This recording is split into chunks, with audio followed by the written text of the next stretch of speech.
సునాద స్వరము జూన్ 25.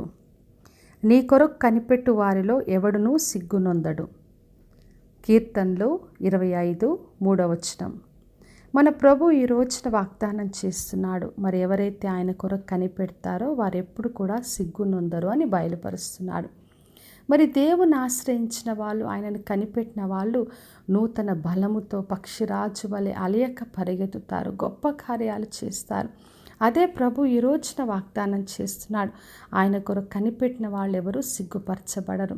అందుకే పరిశుద్ధ గ్రంథంలో మనం చదివినప్పుడు ఆయన కొరకు ఎవరు కనిపెట్టారో, ఆయన ఎవరు ఆశ్రయించారో వారెవ్వరు కూడా సిగ్గుపరచబడకుండా దేవుడు వాళ్ళని కాపాడి రక్షించాడు. మరి అబ్రహాము కుమారుని బలి అర్పించడానికి వెళ్తున్నప్పుడు కుమారుడు ప్రశ్నించాడు, దహన బలి కొరకు గొర్రెపిల్ల ఎక్కడా అని.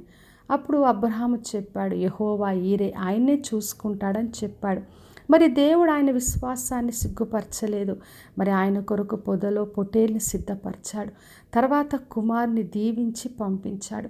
మరి అబ్రహాము దేవుణ్ణి నమ్మి దేవుడే చూసుకుంటాడని విశ్వాసంతో ప్రకటించి కనిపెట్టినప్పుడు దేవుడు ఆయనను సిగ్గుపరచకుండా దీవించి పంపించాడు. అందుకే యోవేలు గ్రంథం 2:26 చదివినప్పుడు నా జనులు ఇక ఎన్నటికీ సిగ్గునొందరని ప్రభు వాగ్దానం చేశాడు. మరి ఆయన ప్రజలను ఆయన సిగ్గుపరిచే దేవుడు కాదు. మరి ప్రజలందరినీ రక్షిస్తాడు, వాళ్ళకి కావలసినవన్నీ అనుగ్రహించే దేవుడు. అందుకే ఆయనను ఆశ్రయించిన వాళ్ళందరూ కూడా సిగ్గుపరచబడకుండా దీవించబడ్డారు. మరి హెబ్రీలకు రాసిన పత్రిక 11వ చదివినప్పుడు విశ్వాస వీరులు ఎంతోమంది దేవుని వాక్యాన్ని మరి నమ్మి విశ్వాసంతో గొప్ప కార్యాలు చేశారు. ఆయన కొరకు కనిపెట్టారు, ఆయన ద్వారా గొప్ప కార్యాలు పొందుకున్నారు. అందుకే యేసుక్రీస్తు దగ్గరికి వచ్చిన ఎవరైనా కూడా, ఆశ్రయించిన వాళ్ళు ఎవరైనా కూడా ఆయన సిగ్గుపరచడు. ఎందుకంటే సిలువలో ఆయన అందరి కొరకు మరణించాడు, అందరి కొరకు రక్తం కార్చాడు. ఎటువంటి పొరపాట్లైనా క్షమించే దేవుడు, ప్రేమించే దేవుడు, కానీ ఆయన సిగ్గుపరచడు. కాబట్టి నా ప్రియ సహోదరి సహోదర, ఏ అవస్థ ఉన్నా, ఏ పరిస్థితి ఉన్నా, ఎటువంటి పొరపాటైనా దేవుడు సిగ్గుపరచడు. ఆయన వైపు చూసిన వాళ్ళందరినీ కూడా దీవించే దేవుడు.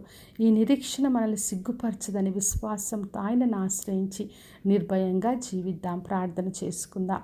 పరలోకమందున్న మా తండ్రి, మా దేవ, ఈరోజు ఇచ్చిన వాగ్దానం కొరకే వందనాలు. ప్రతి ఒక్కరిని దీవించి ఆశీర్వదించండి. ప్రభువా, ఎవరైతే మీ కొరకు కనిపెడుతున్నారో వారెవరు కూడా సిగ్గుపరచబడకుండా ప్రతి ఒక్కరిని రక్షించండి. ప్రభువా, ఏ పరిస్థితి అయినా క్షమించి రక్షించి మీ కృపను బయలుపరచమని యేసు నామములో అడిగి వేడుకొంచున్నాను తండ్రి, ఆమేన్. ఈ శుభవచనము వినిచున్న ప్రతి ఒక్కరి జీవితంలో నెరవేర్చబడునుగాక. నేను మీ ప్రియ సహోదరి మంజులా చరణ్.